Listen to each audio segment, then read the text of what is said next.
The letter was just sitting there, folded neatly inside a silk-wrapped wooden box, tucked deep in the storage rooms of Highgrove House. Prince William had come looking for photos, maybe a trinket or two to include in a memorial exhibit for his mother, something personal to mark the 25th anniversary of Princess Diana's death. He wasn't expecting to find a secret. Especially not this kind of secret. The box was old, dust thick enough to write your name on, and when he opened it, what he saw felt like something that didn't belong to this world. A letter in Diana's handwriting, shaky but elegant, dated just 2 days before she died. Alongside it, a fragile leather diary. William didn't move for a while. His fingers hovered over the page, his heart pounding louder than the rain outside. He started reading, "I once carried a baby girl. I named her Elizabeth Rose." William's stomach dropped. He blinked, reread it, then kept reading. Diana had been pregnant in 1988. No one knew. Not Charles, not the royal family, not even William. She wrote about the fear, the loneliness, the silence, how she gave birth in a remote hospital alone, terrified of the cold indifference she'd face if the truth came out. The baby hadn't made it. Complications. Diana buried her in secret at the Spencer family cemetery in Northamptonshire and never told a soul. That grief had lived only in these pages, until now. William sat on the floor, back against the damp walls of Highgrove, stunned. The woman the world thought they knew, the people's princess, had carried this pain by herself for decades, and now he was holding it. As real and heartbreaking as anything he'd ever known. A sister. He had a sister. Even if she never made it past infancy, her name was Elizabeth Rose, and she existed. Suddenly, all those strange memories from childhood came flooding back. Christmases where Deanna disappeared for hours, long drives alone, coming back teary-eyed, saying she missed someone very special. William had always assumed she meant a charity kid or a private struggle, but now it all made sense. She had been visiting Elizabeth's grave. Back at Kensington, William couldn't sleep. The discovery pulled at his conscience like a tidal current. This wasn't just about grief. This was about truth. About the one piece of Diana's story the crown never acknowledged. The more he thought about it, the more furious he became. His mother had carried that pain in silence because of the institution's obsession with image. Because perfection was more important than her humanity, he needed answers. He needed confirmation that what he read wasn't some twisted misunderstanding. So he called Heather, his mother's old personal assistant, one of the only people who truly knew what Diana went through. She hadn't seen William in years, and when he called, her voice cracked just hearing his name. He asked her point blank, "Do you remember anything strange around 1988? Did she ever mention a baby?" There was a pause, a long, breathless pause. "I didn't know the full truth," Heather finally said, "but I always sensed something. She used to leave the palace alone on Christmas Eve, told me it was to visit a relative, but when she came back, she looked like a woman who had been crying at a grave, and every time she carried white roses." William's throat tightened. It matched everything. The letters, the grave, the timing, the white roses.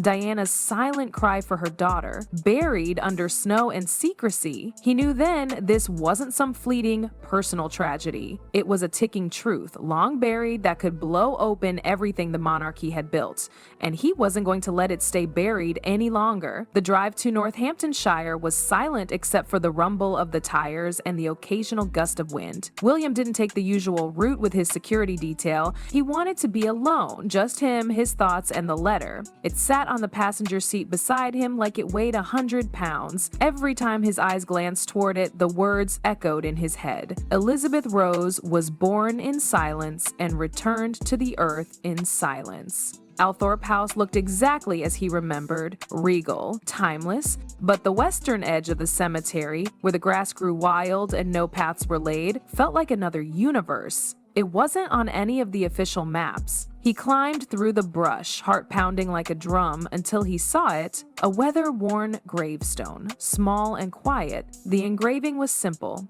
E. Rose, forever in mother's heart. He dropped to his knees. The cold stone felt like ice under his fingers. For a moment, there were no words, just a choking silence. Then he whispered, "I'm sorry." The tears came before he could stop them. I didn't know you existed.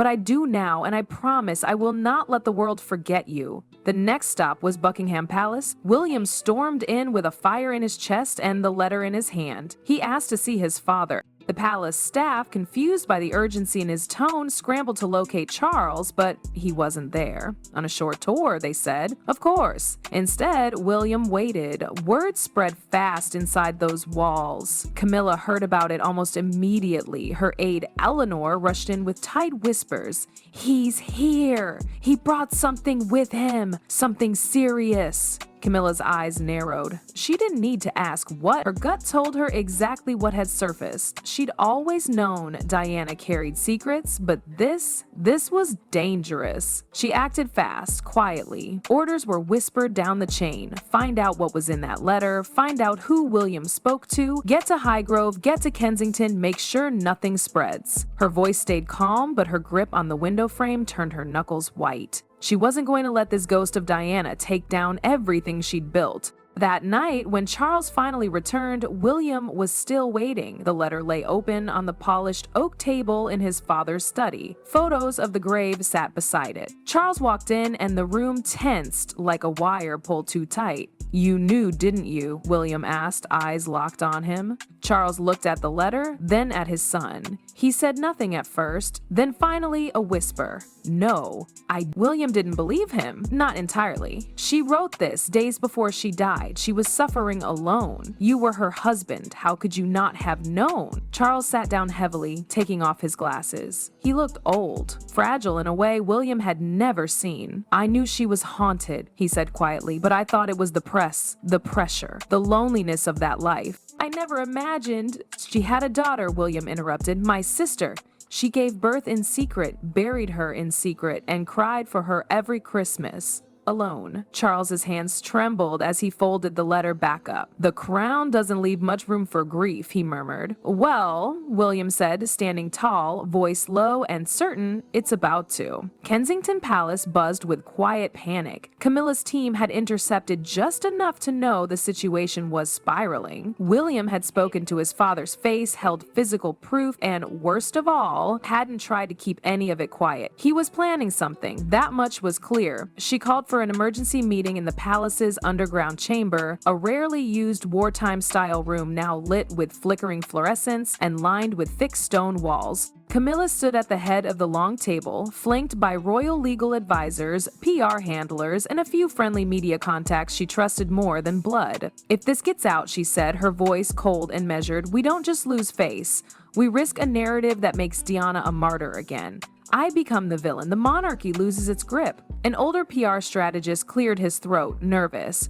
"What exactly has Prince William uncovered?" "Enough," she snapped. "Enough to turn the entire public against us." She laid out a plan in chilling detail. Leaked stories through sympathetic outlets painting Diana's mental state in the late 1980s as unstable. "This letter," she said, holding a scanned version their spies had obtained, "must be framed as delusion.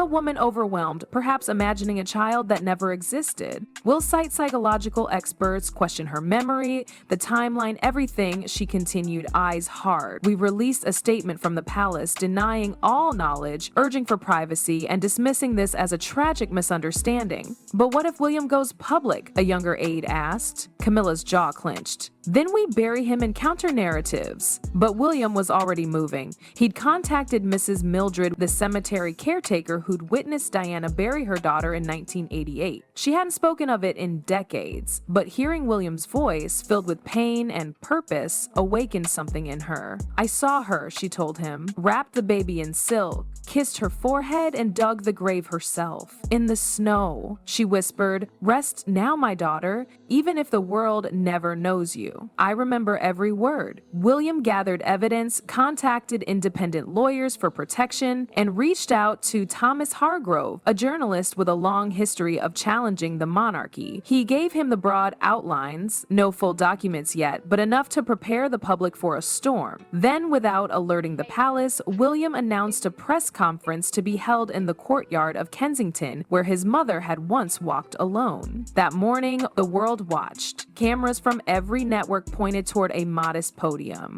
William walked out in a simple black suit, no fanfare, no guards, just him and the truth. "I am not here to dishonor the crown," he began, his voice calm but fierce. "I am here to honor my mother and my sister." He held up the letter. Behind him, a screen projected Diana's handwritten words. Gasps rippled through the crowd. She gave birth to a daughter in 1988, Elizabeth Rose. The child lived briefly and died in silence, buried in secret to protect her from the pressures that destroyed so much of my mother's life. For years, this truth was hidden. Out of fear, out of shame, that ends today. He then introduced Mrs. Mildred, who stepped forward with shaking hands and told the world what she had witnessed. The grave photo followed, the inscription, "E. Rose forever in Mother's heart." By the time William finished, silence blanketed the courtyard. Then, slowly, applause. Tears. Reporters frozen in place, knowing history had just shifted. From that moment on, Elizabeth Rose was no longer a secret. She was part of the royal family's story, finally named, finally acknowledged. And Diana, after decades of silencing, was heard once more.